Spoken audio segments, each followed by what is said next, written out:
saudaraku. Bisa bayangkan? Nanti kita terangkan gimana Pak Pendeta. Kalau saudara mau baca nanti di rumah, di dalam 1 Tesalonika 4 ayat 16-17, nanti kita yang masih hidup nih, kita tiba lagi. Saudara udah nonton itu belum? Left Behind. Ya, itu Left Behind kemarin terkenal tuh. Pilotnya nggak terangkat, co-pilotnya terangkat Bapak Ibu. Untuk terangkat, yang terangkat co-pilot. Kalau pilot terangkat kan pesawat kemana Bapak Ibu? Ya, itu terangkatnya hidup-hidup Bapak Ibu. Heno itu nggak dikatakan mati, dia diangkat Allah. Kalau dalam Ibrani dia diangkat Allah hidup-hidup. Nah, gimana caranya? Yang hidup ini diubahkan. Tubuhnya nggak daging dicubit kan sakit Bapak Ibu. Nanti kita tubuhnya bukan daging lagi, tapi tubuh kemuliaan, roh. Seperti Yesus sudah bangkit, tidak lagi dagingnya, roh. Dia bisa tembus emok, pintu terkunci dia bisa keluar. Saudara pernah lihat hantu? Ghost? Nanti kita begitu Bapak Ibu. Nggak ada batasan ruang dan waktu. Saudara bisa saat New York, terus sampai di New York kalau masih ada. Itu begitu indahnya Bapak Ibu. Dirubahkan tubuh ini, terus diangkat. Tahu-tahu udah ada di surga. Heno tidak mengalami kematian. Nah, kalau Elia ke surga bagaimana Bapak Ibu? Elia juga diangkat hidup. Tapi Lazarus dia mengalami mati, tadi dibangkitkan, nanti dia mengalami mati lagi, baru diangkat naik ke surga. Jadi nanti yang udah mati itu Bapak Ibu, yang di kuburan-kuburan itu kan tuh nggak ada lagi tuh Bapak Ibu. Ya, dia udah disimpan rohnya. Nah itu diangkat, set, dirubah tubuhnya baru, ketemu kita di awan-awan, bawa ke surga. Emang susah dimengerti Bapak Ibu. Jadi Henok ini contohnya orang yang hidup bergaul dengan Allah. Sedang hidup bergaul dengan Allah. Benar. Dia datang hidup bergaul dengan Allah, atau hanya ganti saja, atau sama anak-anak saja. Hidup bergaul dengan Allah itu Bapak Ibu bukanlah saudaraku gini di gereja aja, bukan. Terus doa, terus bukan. Terus baca Alkitab, bukan. Hidup bergaul dengan Allah itu selalu hati kita ini nggak hanya tertuju kepada dunia juga, Bapak Ibu saja, Bapak Ibu, tapi juga satu kali kita akan ke surga. Ada dalam hati dia tertanam, rumahku ada di dalam surga. Rumahku di dunia hanya sementara. Kita bergaul dengan Allah, kita mau kemana-mana ingat berdoa.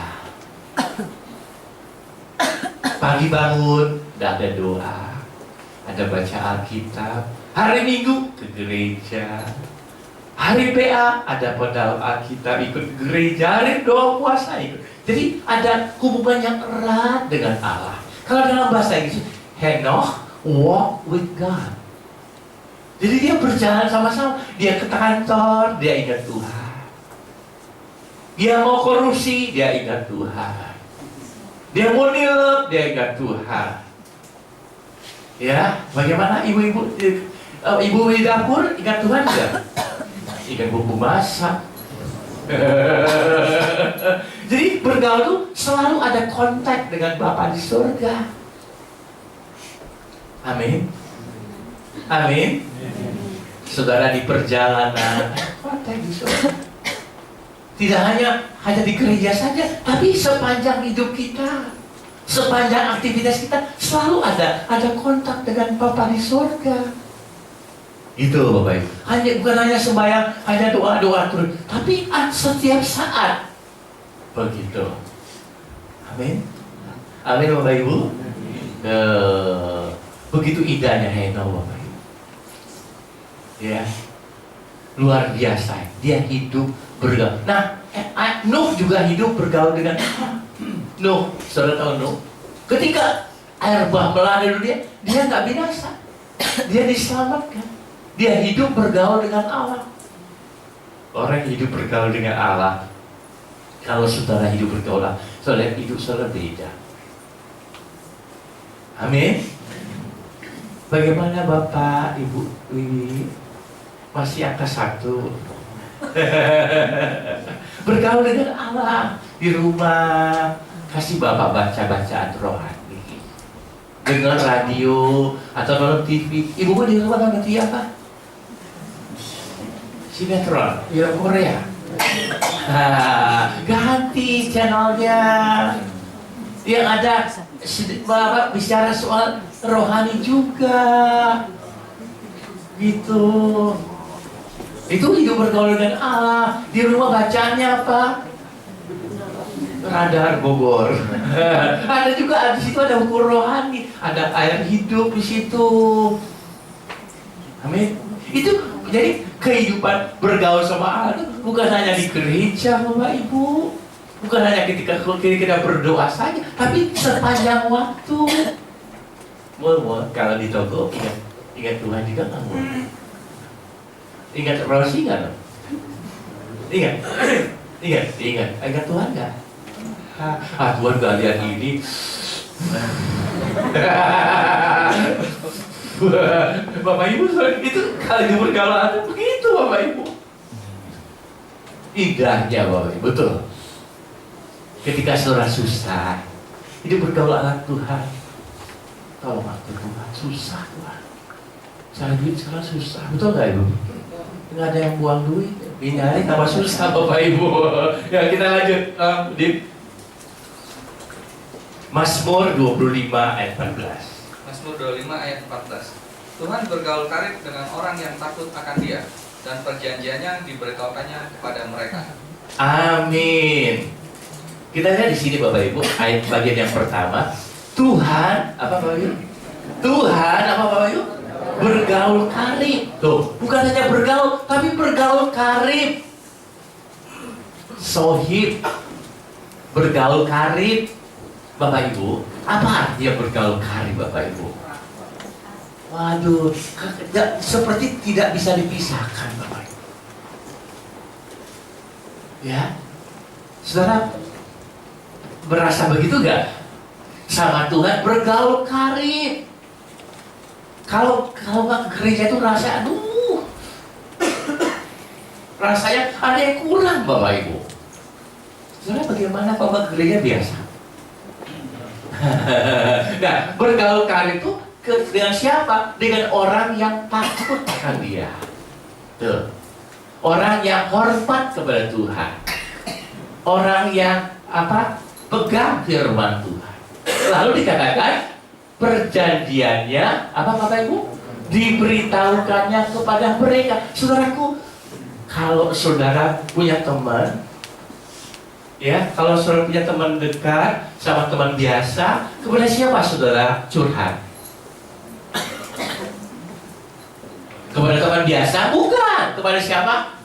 Kalau Pak Mariaki di kantor, ada sempat yang karib tidak? Tuh, nggak ada teman dekat. Teman tapi mesra.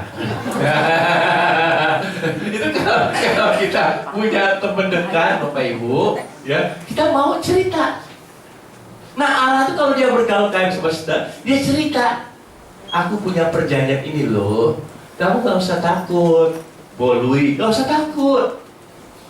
Allahmu, aku ini Allah yang kaya, yang punya semua. Kamu butuh apa? Tuh. Enak bukan? Kalau karena terserah Anda.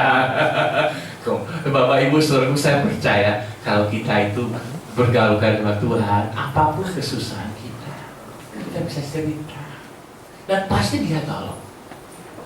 Betul Bapak Ibu. Aduh susah Pak Pendeta, suami saya jahat, saya dipukulin. Ada yang di sini begini, ada yang begitu di sini. Aduh Pak Pendeta, aduh belanja nggak pernah cukup. Suami maunya makan enak. Gitu kan susah Bapak.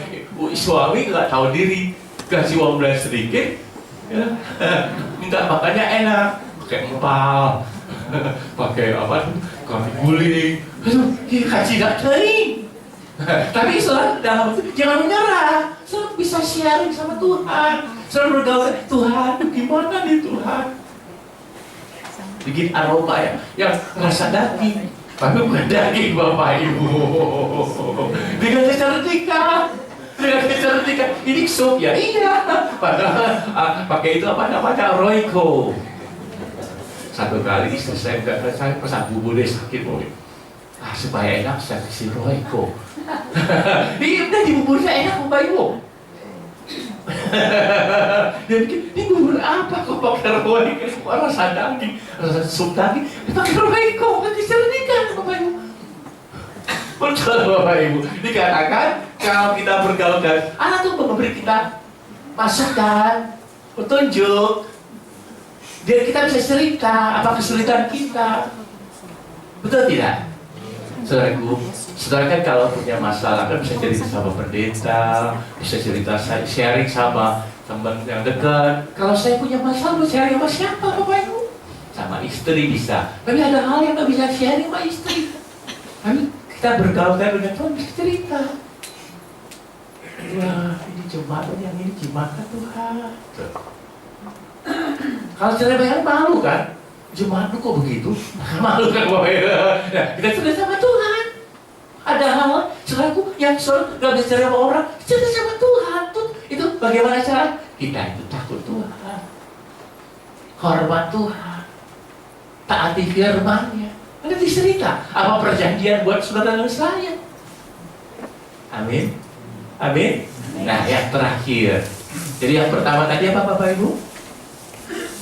Gimana supaya kita jadi cerdik? Firman Tuhan.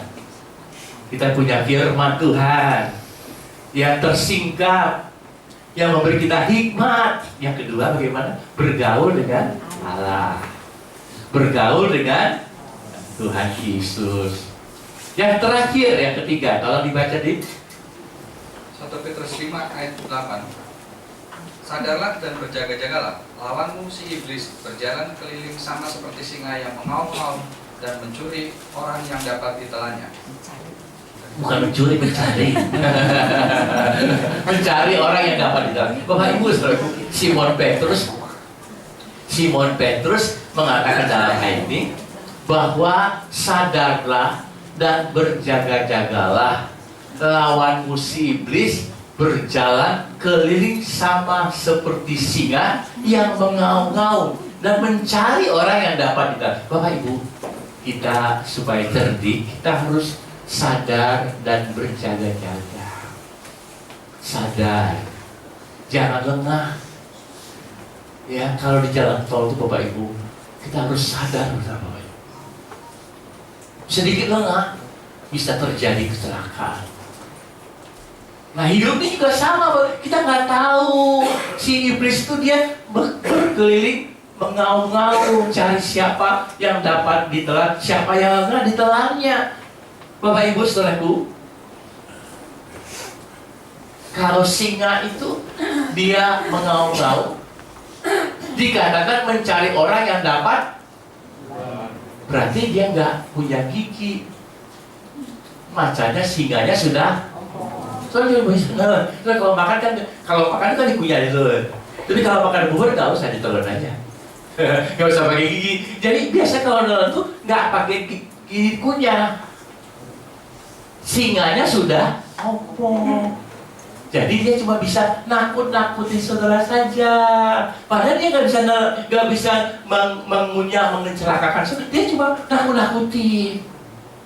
Setelah manusia juga aneh, lebih takut hantu daripada Tuhan. Benar. Kalau sama Tuhan ya, Tuhan kan belas kasihan. Dia ngampuni. Kalau hantu, wih serem Bapak Ibu. Serem pernah lihat kuntilanak. Saya punya supir si Wawan satu kali di PR, dia pulang, habis taruh bus, terus sepeda selimut terbang. Dia naik sepeda, dia putar gak bisa jalan-jalan dulu. Dia putar, ketakutan Bapak Ibu. Ada apa hantu bisa membuat kita lebih takut Bapak Ibu. Cuma nakut-nakutin doang. Dia gak bisa nyamperin sini dong. Mau disamperin? Gak mau. Dia cuma nakut-nakutin doang Bapak Ibu. Tapi kita harus waspada, berjaga-jaga. Jadi kita harus antisipasi. Begitu. Dia nggak bisa kalau cuma takut-takut. Kita harus waspada. Itu tipu daya si iblis. Tuh, saudaraku, si iblis itu sudah masuk ke gereja loh Pak Ibu. Makanya namanya ada gereja setan di Amerika. Yang disembah itu bukan Tuhan lagi, setan. Jadi pengorbanan itu kepada setan, Bapak Ibu. Coba manusia mana yang pinter bisa terima hal ini, Bapak? Yang disembah bukan Tuhan tapi setan. Kenapa? Setan itu licik, lihai. Kalau kita mau ngasih cupu, dibandingkan si iblis itu umurnya berapa sih Bapak Ibu? Sebelum dunia ini dijadikan dia sudah ada Bapak Ibu. Si Lucifer tuh udah ada. Kita cuma kalau kita nggak waspada, kita gampang tertipu. Saya lihat kemarin ada polisi bisa menangkap orang yang buat uang palsu Bapak Ibu. Dia kirimnya pakai pos wesel Bapak Ibu, pintar ya. Kirim pos wesel, nah diterima sana kan pasti uangnya asli. Dia kirim pos wesel nih Pak, kantor pos mau dikirim ke si Anu 100 juta. Tuh yuk. Kan ini 100 juta sebagainya palsu, campur. Untuk kantor pos punya uangnya itu seperti asli. Ada benang pengaman juga ada. Kalau kita nggak cerdik tertipu. Gila. Jadi dunia ini dengan kecanggihannya itu bisa menipu saudara. Di Facebook, aduh cakep loh. Artis kalah, pas ke kopi darat, loh kok kayak setan? Hati-hati tuh, hati-hati. Itu tuh titipuan dunia Bapak Ibu. Iya. Saya ke toko cat, lihat Rolex yang palsu. Itu mirip banget. Kalau kita nggak punya pengalaman, ini sama ya. Padahal tuh udah kawin berapa Bapak Ibu. Itu cerdikan di dunia gitu. Ibu juga kalau beli handbag, coba lihat. Yang asli sama yang palsu sepertinya sama Bapak Ibu. Ada sekarang. Di dunia ini menipu. Siapa penguasanya? Iblis. Hati-hati saudara, jangan tertipu. Berjaga-jagalah. Wanita ini juga banyak yang dibodohi sama si iblis. Bulu matanya palsu, alis matanya disulam, bibirnya disulam.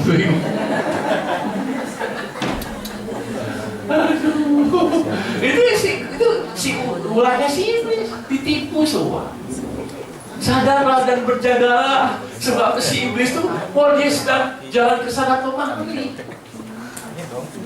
Ada ini yang ditipu penggandaan uang, investasi. Di bank pun juga ada begitu Bapak Ibu, investasi. Tertipu lagi, karena pengen cepat kaya. Itu kan iblis ngiming-ngiming kita semua. Nah, untuk kita supaya cerdik, berjagalah dan apa Bapak Ibu? Sadarlah. Kata Tuhan Yesus kepada Simon Petrus, Simon, berjagalah dan berdoa. Supaya saudara-saudari selalu jangan waspada. Anda mau hadiah sebuah Toyota Avanza, transfer buat administrasi sekian. Kalau saudaraku, kalau kita nggak hati-hati kan, aduh, lumayan loh. Aduh, dapat hadiah mobil. Ada lagi SMS-nya ke istri saya, bukan istri saya. Saudara mau dipuaskan.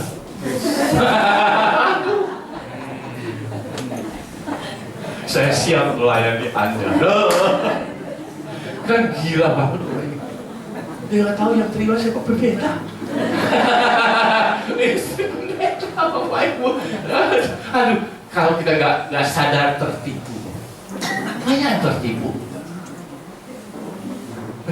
Waspada, dunia semakin gelo Bapak Ibu. Jadi kesimpulannya kita harus cerdik seperti ular dan tulus seperti merpati. Amin Tuhan berkati.